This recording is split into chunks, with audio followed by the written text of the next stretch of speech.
これは伝説ではありません。実際に存在するカラーです。今日はロットリング600の新色をレビューしていこうと思います。今回の動画はロットリングのブランドオーナーであるニューエルブランズジャパンさんからの提供です。動画で綺麗に映してほしいと新色を全種類いただくことができました。ありがとうございます。僕が中学生の頃、名古屋の中心地まで自転車で1時間半漕いでロットリングのペンを買い求めていた、そんな自分がまさかこういう形で動画を作らせていただけるとは本当に嬉しいです。ですが提供とか関係なくいまいちだなと思ったところはきっぱりと言っていきますので、ぜひ皆さんの文房具選びの参考になれば幸いです。今回の動画の構成はこんな感じでやっていきます。ロットリング600ってどんなペンなのかっていうのを紹介しながら、新色の色味とか使い心地とかそういうところを重点的に紹介していこうかなと考えています。購入できるリンクは概要欄に貼っておきますね。それでは早速やっていきましょう。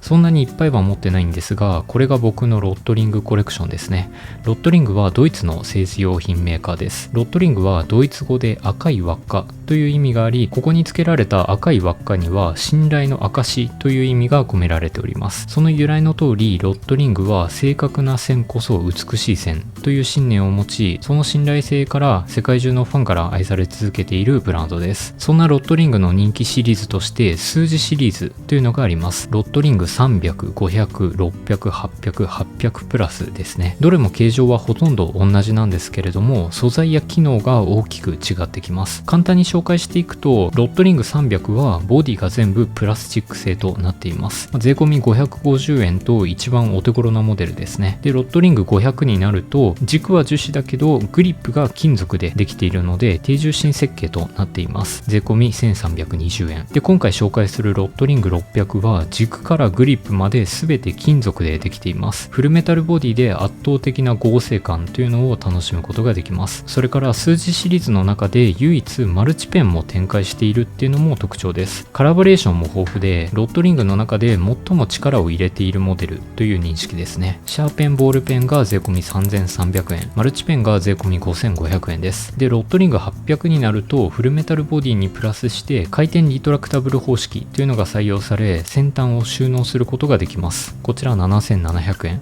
で、800プラスになるとペン先が収納されたところの先端にスタイラスペンが搭載された最高額モデルとなります。8800円となります。今回紹介するロットリング600の立ち位置としては、フルメタルボディでありながら変わった機能がない分、とにかくブレが少なく最もがっちりとした非常に書き味のいいモデルといった感じになります。ロットリングの数字シリーズの徹底比較の動画でもっと詳しく解説してますので、気になる方は見ていってくださいね。そんなロットリング600のシャーペンとマルチペンが去年から今年にかけて立て続けに新色が登場しました。で、それらを今回は紹介していくという形になります。まずはシャーペンから見ていきましょう。ロットリング600のシャーペンのカラーラインナップ一覧です。こちらはブラックとシルバー。この2色は昔からあった定番カラーですね。僕もロットリングといったらブラックボディと思うほど、やっぱり定番でかっこいいカラーなんじゃないかなと思います。で、それからこちらがカモフラージュグリーン、それからアイアンブルー、で、マダーレッド。この3色は2020年に登場したカラーでございます。発色が非常に落ち着いているので、これはこれですごくね、かっこいいカラーだなと思いますね。こちらがロットリング600のパールホワイトでございます。新色ですね。まさかホワイトが通常色として登場してくるとは夢にも思いませんでした。2020年にロットリング600のマルチペンで限定色としてパーマネントホワイトというカラーが登場しました。このホワイトすごく気に入っていたんですけれども、これ限定色だったんですよね。シャーペンでこうやって通常色として登場してくれたので非常に嬉しいです。パールホワイトとパーマネントホワイト、名前が違うので比べてみると若干質感が違ってきますね。シャーペンのパールホワイトはシルバーホワイトみたいな感じで、ちょっとラメが入った感じでキラキラと光りますね。それに対してマルチペンの限定色パーマネントホワイトに関しては牛乳のような完全なる純白ホワイトという感じです。僕の好みとしてはパーマネントホワイトの方が好きかなと思うんですが、シャーペンで登場したパールホワイトは高級感というか、より上品な印象になっているなと思いました。続いてこちらも新色のローズゴールドでございます。これまた面白いのが出てきましたね。ローズゴールドっていう名前ですが、ピンクゴールドってっていう言い方の方がしっくりくるかなと思います。上品なピンク色っていう感じですね。ロットリングのロゴが赤色なので、そのロゴがうまく溶け込んで全然違和感のない仕上がりになっています。筋肉質なかっこいいフォルムにまさかのピンク色、かっこよさと可愛さが中和されて、なんか芯のある女性みたいな、そういうイメージがありますね。男性が使うとちょっとチャラさがあるかなとは思いますが、そこまで違和感はないかなと思います。続いてこちらが新色のゴールドでございます。ゴールドのロットリング、これまた初めて見ましたね。この中で一番特別感のあるカラーですね。これが限定色ではなく通常色っていうのが嬉しいです。ゴールドといっても落ち着いた色味になっているので全然嫌味がないですし、なんなら僕の動画の雰囲気にすごくマッチしているなと思いました。ウッドとかレザーとか、なんかそういうナチュラルで素朴なものとも結構マッチするので、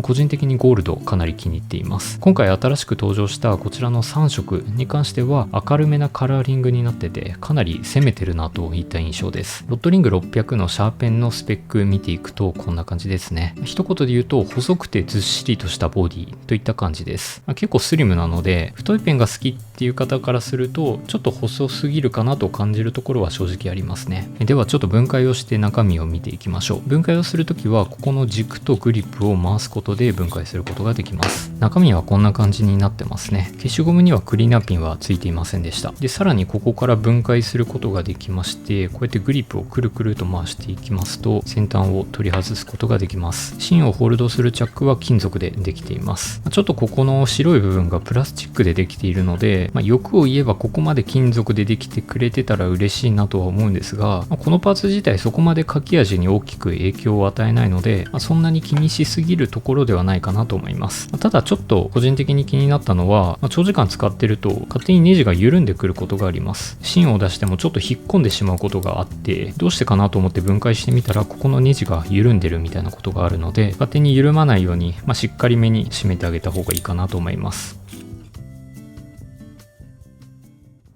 ではシャーペンで書いていきます。ロットリング600の魅力としては、真鍮が使われたフルメタルボディの合成感、これに尽きるんじゃないかなと思います。非常にコツコツとした安定感のある書き味を楽しむことができます。まさに各 ASMR、めちゃくちゃいい音がしますよね。均一に整列されたローレットグリップはきつすぎないので指にも優しくなっています。コード表示窓も非常に回し心地が良く、本当に使っていて上質感がありますね。正確な線こそ美しい線という信念の通り、一切ブレのないボディと 4mm のガイドパイプによる良好な視界、ロットリングの信念を最も忠実に再現した生粋の製図用シャーペンだと思います。重さは 22g とやや重ためな部類に入ります。なので素早く書くみたいな、そういった取り回しの良さはあんまりないかなと思います。テストとかのスピード勝負で使いたいっていう方はロットリング500の方が軽くて手重心なのでおすすめです。ロットリング600は製図とかイラスト用途で使うっていうのはもちろん、とにかく所有欲が満たされるので、普段の勉強でテンションを上げたい、そんな方にもおすすめできるモデルなんじゃないかなと思います。ではマルチペンを見ていきましょう。名前はロットリング600 3in1。このマルチペン自体2020年の3月下旬に発売されたばっかりなので、比較的新しいマルチペンとなっています。このペン上部にあるローレットグリップを回すことでリフィルを出すことができます。機能としては 0.5mm のシャーペンと赤黒のボールペンの3機能ですね。マルチペンのカラーラインナップとしてはこちらのブラックとシルバー、この2色はこれまであった通常カラーですね。でこちらはパーマネントホワイトっていう限定色です。でこちらが新しく登場したカモフラージュグリーンですね。これまでシャーペンとボールペンで展開されていたカラーがマルチペンにも追加されたっていう感じですね。シャーペンと比べても質感はほとんど同じだったので、揃えて使っても楽しいんじゃないかなと思います。カモフラージュグリーンは写真で見るとブラックとあんまり変わらないんじゃないかっていうふうに思うんですけれども、実際に見ると結構緑っていう感じがしますね。こうやってブラックと比べてみるとその違いは一目瞭然かなと思います。ブラックは結構ザラザラとした焼き付塗装がされているのに対して、カモフラージュグリーンは金属光沢を感じるようなスベスベとした表面になっているので、ブラックと結構質感は違うなと思っていただければと思います。で、こちらも新色のアイアンブルーでございます。僕が持っているボールペンのアイアンブルーとほとんど同じ質感でした。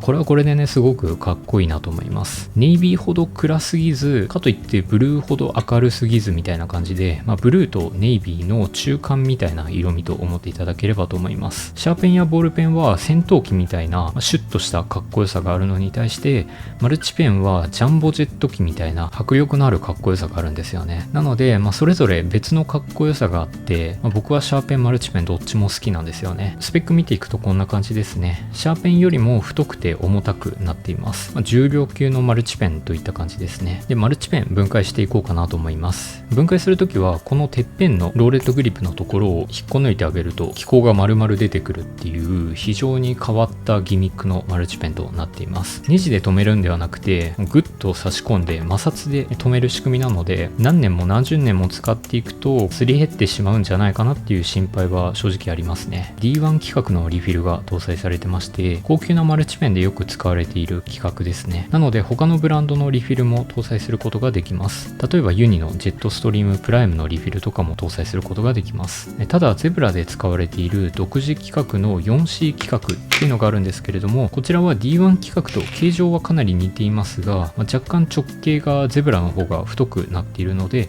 入れてしまうと穴が広がってスポスポになってしまいます。一生ゼブラのインクで使っていくっていう方以外、ゼブラのリフィルは入れないようにご注意いただければと思います。このマルチペンの回し心地に関しては、ちょっと固めかなと思います。なんか心地がいいかって言われたらそうでもなくて、ちょっとがっちりしすぎてるっていう感じですかね。回し始める時には力がいるんですが、一回回り始めると勢いがつきすぎてしまって、例えば赤色のリフィル出そうと思ってもちょっと通り過ぎちゃう感じがあるんですよね。なので、そこに関してはちょっともう少し回し心地改善してほしいなっていうところはあります。ではマルチペンで書いていきます。シャーペンよりも太くなったボディなので、僕的にはマルチペンの方が握りやすいなと思いました。ボディの剛性感というのはさすがロットリング600という感じで、非常に書き心地もしっかりしているなと思います。 32g とかなり重量級のペンなので、書きやすさに関してはそんなに書きやすいわけではないんですけれども、特に重心が高いっていうわけでもないので、普段使いのマルチペンとしてなら全然使っていける水準をしているなと思います。それからペン先のガタつきに関しては結構小さく抑えられてますね。マルチペンの中でも小さい方の部類なんじゃないかなと思います。シャーペンで書いてみると、どうしても先端はわずかにガタついてしまうので、書き味に関しては単体のシャーペンの方が優れているっていう感じですね。シャーペンをメインで使っているっていう方は単体のシャーペンを買っていただくのがいいんじゃないかなと思います。ボールペンのインクは書き始めかなりかすれが少なくて、ストレスなく使っていけるインクかなと思います。ちょっと赤色のインクの発色は薄めかなっていうところは正直あるんですけれども、そんなに大きな不満はなかったですね。このマルチペンの魅力といったら、やっぱりデザインと質感がマルチペンの中でトップクラスっていうところですね。あとはロットリング600らしい剛性感のある心地の良い書き味、そういった男のロマンを味わいたいっていう方におすすめできるマルチペンなんじゃないかなと思います。では最後までご視聴いただき本当にありがとうございました。ではまたお会いしましょう。ご視聴ありがとうございました。